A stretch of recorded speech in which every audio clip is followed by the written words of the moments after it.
Hey everybody, what's up? I am bringing you a story from Bounding into Comics. This one says, Rumor, Amazon to retool The Lord of the Rings of Power, sideline current showrunners after first season was more of a failure than they could have anticipated.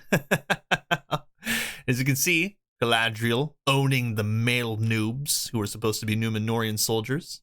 This is going to be a good one. I can already tell. Let's read. With Amazon's live-action bastardization of J.R.R. Tolkien's seminal fantasy works having underperformed by practically every metric, a new rumor suggests that the company will be retooling The Lord of the Rings of Power for its second season. Starting with the sidelining of its current showrunners J.D. Payne and Patrick McKay rest their pretty little souls. It was only a matter of time before people started talking about this. I wonder where they got this rumor from, but you know, after watching The Rings of Power in its entirety, how can you not sideline J.D. Payne and Patrick McKay? Why wouldn't any studio do that? It was a complete disaster of a TV show. Word of this apparent shakeup was first suggested by noted film critic, industry insider, and Film Threat founder Chris Gore during an appearance on the 314th episode of the YouTube livestream show Midnight's Edge in the Morning. Great show. Chris Gore is awesome. Discussing the series' first season finale with that day's panel, Gore was eventually asked by host Andre Eininger, "What have you heard from your peers in the industry? Is everyone so impressed with the Rings of Power like the showrunners suggest we should be?" To which the critic admitted back, no.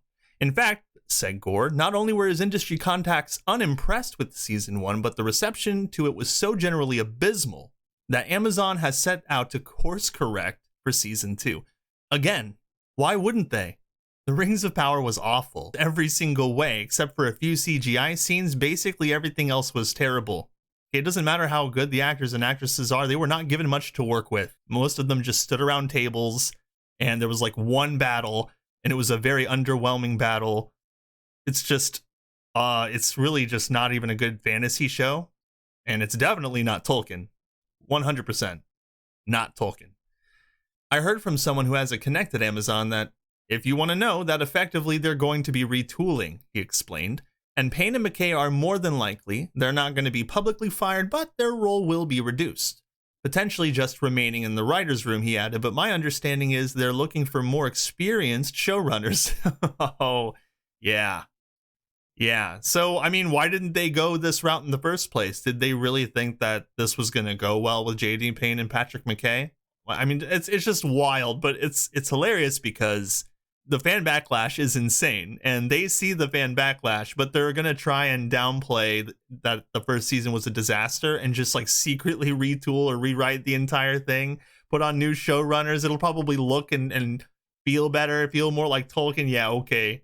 We'll see about that. We'll see. To this end, Gore detailed that Amazon is well aware of the problems before noting that while there's what they publicly say, there's also what they're actually doing behind the scenes. And what they're doing behind the scenes, he then asserted, is they're freaking out that this was more of a failure than could have been anticipated, could have ever been anticipated. Jeff Bezos is like, you're fired, you're fired, you're fired. But you guys aren't fired until season 2 is fixed. You guys will be producers. And then we'll get rid of you. Also pay cuts for everybody. I can't wait to just see how this plays out and just to see how different season 2 is in comparison. I don't have a lot of faith in it because it's just that sour taste left in the mouth from the first season is just so intense. Can we honestly let that go? And why should we? They did this on purpose. They hate the fans. They hate the people who watch the show and enjoy The Lord of the Rings and all of Tolkien's books. They hate those people. They hate the fans. As to what has caused the company higher-ups to ostensibly sit up and get their act together, Gore speculated that there were 3 key reasons for this change. I think the quality of this show is the number one thing, he first opined. Audiences are like, why am I still watching this? This is sleep-inducing. How many times did you all fall asleep? Seriously, when you were watching the show? How many times did you pass out before episode 2 and 3 were even done? I think I fell asleep at least twice within that time frame. The second thing is the total rejection from fans, he next suggested. I can't believe there has to be very few people who remain who still like it. And there probably are a few diehards who really just want to believe that it's the greatest show. But in my opinion, really not that much to talk about, is it?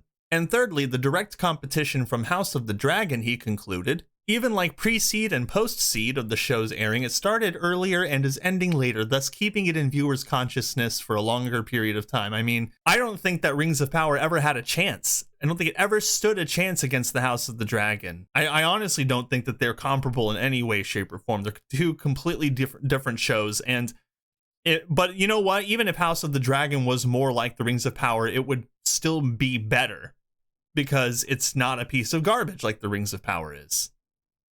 Though it may be years before Gore's speculation is outright confirmed or denied, the damningly low audience scores currently held by the series on review aggregate sites Metacritic and Rotten Tomatoes make it clear that something needs to be done should Amazon hope to justify their $1 billion The Lord of the Rings investment.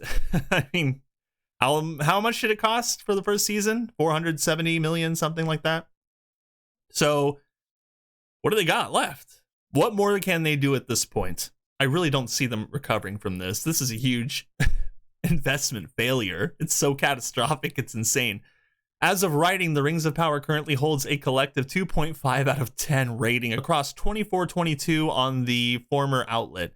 Let's see what it says here. The Lord of the Rings, Rings of Power, Metascore 71. Generally favorable reviews based on 40 critic reviews. I don't buy it at all.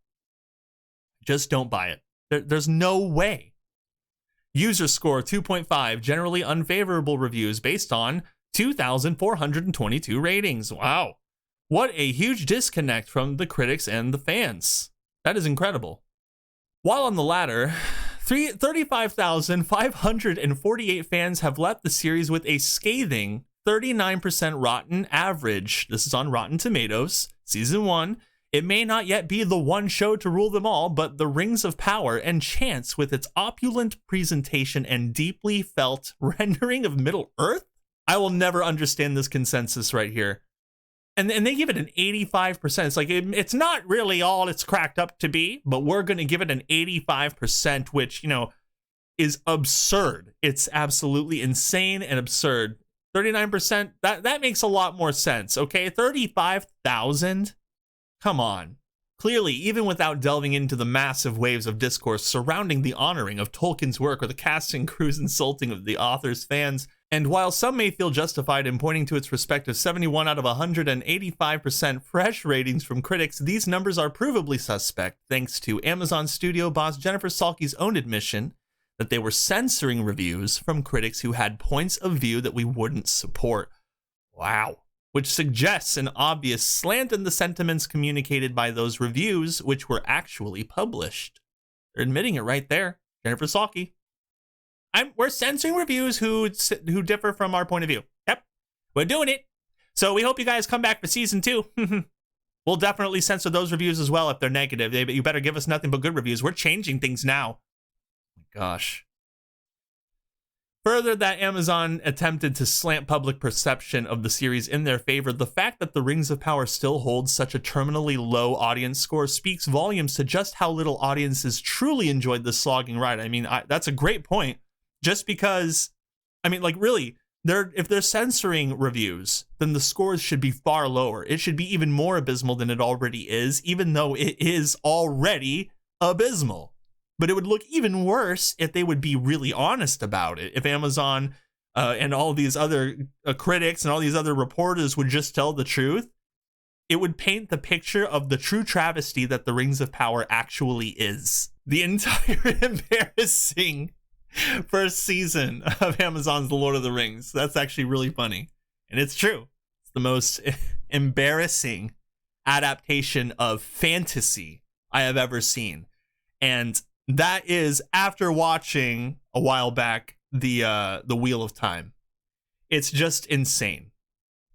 And it's probably only going to get worse from here. We're probably going to, I mean, it is a rumor, right? I mean, it says it's a rumor, but is it? Only time will tell.